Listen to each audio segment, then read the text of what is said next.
Des milliers de personnes rassemblées au bord de la zone neutre, la rue des Colonies est noire de monde, tous derrière les mêmes slogans. Chauffés à blanc par le vote imminent. C'est tellement un déni de démocratie qu'on savait que ça allait... On savait que tout le monde allait venir dans la rue. Un objectif, faire trembler les murs du Parlement. L'espoir est mince, mais pour les manifestants, c'est suffisant. Je pense qu'il y a toujours une possibilité que certains parlementaires, même désengagés, soient de bon sens. Et j'espère qu'il y aura des défections, j'espère qu'il y aura des retournements de situation. À défaut d'être entendus par la majorité, ils sont encouragés par l'opposition depuis les fenêtres du Parlement.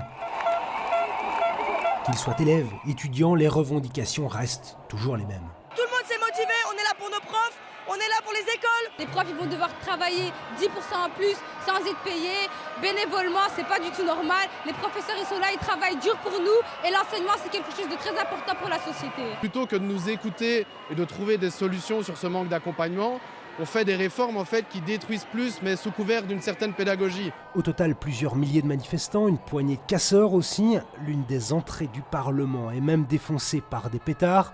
Ce matin, des débordements ont aussi lieu aux abords de la gare centrale.